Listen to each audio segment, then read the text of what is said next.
embwa eridde mwanyi taata yeeganye omwana Munnayuganda wenna akyalina passport enkadde eri mondo ya zamani etali ya East Africa tokkirizibwa kudda Uganda. Soko labeka video kano tugende mu maaso. You say that those Ugandans who are having the other ordinary passport will not be allowed to access the country.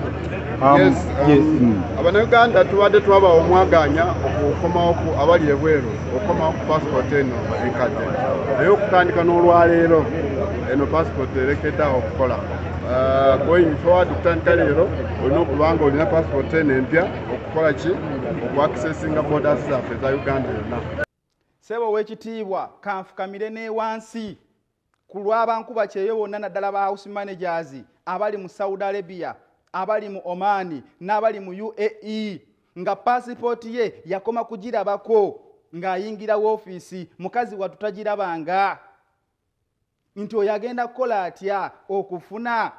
emergency travel documents okudda ewaka ssebo w'ekitiibwa. Era nkutegeeza ebigambo bino ssebo nti waliyo omwana akwata ne sente n'aziwa omuwalabu amugulire panado n'amala emyezi 2 nga taleetanga panado oyo ng'ate omwana mulwadde kati ssebo agenda mumutegeeza atya nti neetaaga okulinewinga passport n'abiwulira era n'abitegeera tagenda kubitegeera ssebo w'ekitiibwa.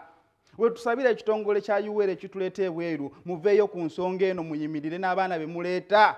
kubanga singa kino kigenda mu maaso ne kitandika okukola nti buli alina passport enkadde takkirizibwa kudda waka kitegeeza nti emirambo mugenda gireka Saudi Arabia kubanga abaana bangi wenjogerera abaana bangi nga amasimu tebagayina bali mu kiyumba mukazi wattu yabivaako alinze kimu olunaku lwalidde Uganda asabe mukama we passport ne exit kakati bino tabiwulira tabimanyi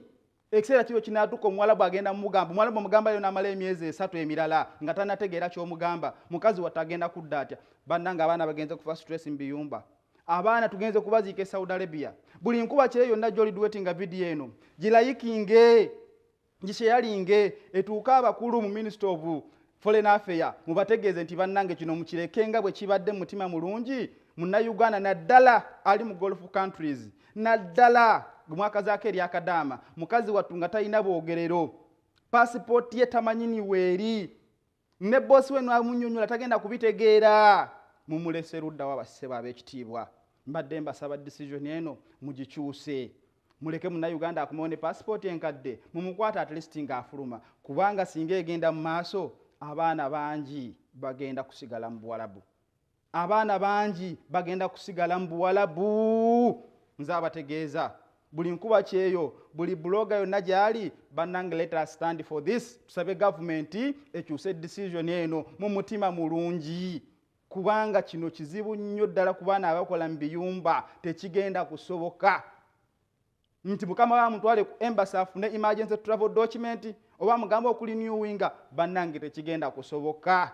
ab'ebitiibwa mwekube mu mutima kulw'abankubakyeyo bonna tusaba decision eno mugikyuse mu bitiibwa mutima omulungi ogw'ekitalo mbagaliza munjagaliza. Big Rich Junior School somererizo okunazaako omuzadde nnako lisangibwa mu tawuni y'Ensanje litwala abayizi okuva ku nnasale okutuuka ku kibiina eky'omusanvu abawala n'abalenzi abava waka n'abasula ku ssomero mu byenjigiriza tuli wala mu secular ne theology kati abayizi baakubangula mu poetry bakery tailoring decoration nga n'ebyemizannyo tubissaako nnyo essira okutumbula ebitono by'abato litudde mu kifo ekigazi ddala era ekitegekeddwa obulungi entambula ebisaawe swimming pool na buli kalondo yenna abaana gwe beetaaga ali ku ssomero omuzadde leeta omwana kubanga abasomesa beebo abagwanidde okubangula omwana w'eggwanga okuwandiisa abayizi kugenda mu maaso ku ssomero omwana bw'asasula school fees ebisigadde byonna